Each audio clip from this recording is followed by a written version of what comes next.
सभी भक्तजनों को मेरा नमस्कार।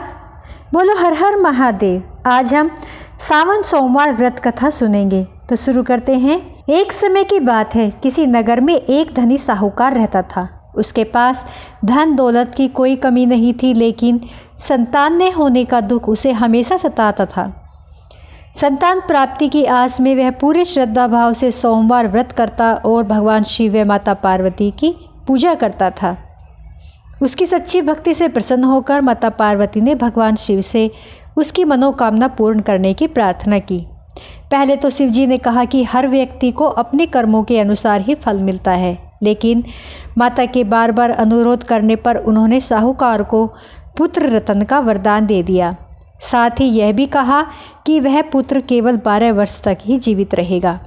साहूकार यह बात सुनकर भी विचलित नहीं हुआ और पहले की तरह भगवान शिव की पूजा करता रहा। कुछ समय बाद उसकी पत्नी ने एक सुंदर पुत्र को जन्म दिया। जब वह पुत्र 11 वर्ष का हुआ तो साहूकार ने उसे पढ़ाई के लिए काशी भेजा।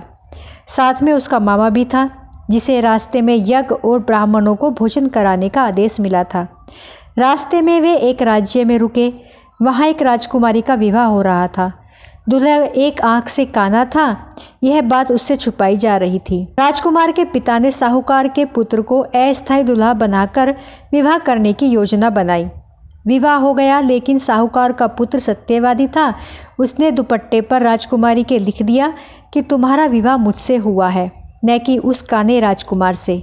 यह पढ़कर राजकुमारी ने अपने माता पिता को सब बताया और विवाह रोक दिया गया। काशी पहुंचकर यज्ञ की तैयारियां शुरू हो गई। जिस दिन वह बालक 12 वर्ष का हुआ, उसी दिन उसकी तबीयत खराब हो गई और उसकी मृत्यु हो गई। उसका मामा विलाप करता रहा। उसी दिन मार्ग से शिव माता पार्वती गुजर रहे थे। उन्होंने भगवान शिव से बालक को पुनर्जीवित करने की प्रार्थना की। माता पार्वती की यह प्रार्थना सुनकर पहले तो शिवजी ने मना किया, लेकिन अंततः माता पार्वती के आग्रह पर बालक को जीवन दान देना पड़ा। उसके बाद बालक जीवित हो गया। बालक अपनी पूरी पढ़ाई कर घर लौट रहा था तो रास्ते में वह राजकुमारी के पास भी गया।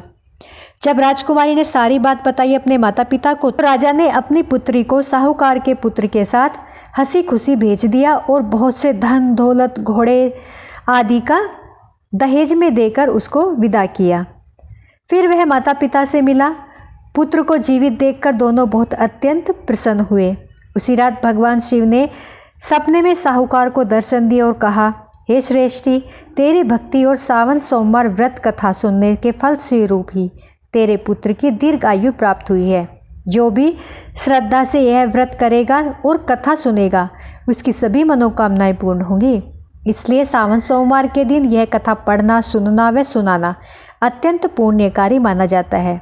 आप भी इस व्रत को श्रद्धा से करें और भगवान शिव की कृपा प्राप्त करें। सावन सोमवार व्रत कथा कोई साधारण अनुष्ठान नहीं, बल्कि भगवान शिव के प्रति गहरे विश्वास और श्रद्धा का एक दिव्य अभ्यास है, जिसे मनोकामना पूर्ति का श्रेष्ठ माध्यम माना जाता है। तो भक्तों, आज हमारी सावन सोमवार व्रत कथा यहीं पर समाप्त होती है। हे महादेव, जैसे आप साहूकार पर प्रसन्न हुए, वैसे ही इस कथा को सुनते, कहते, हुंकारा भरते सब पर प्रसन्न होना। बोलो हर हर महादेव, सबकी मनोकामना पूर्ण करना।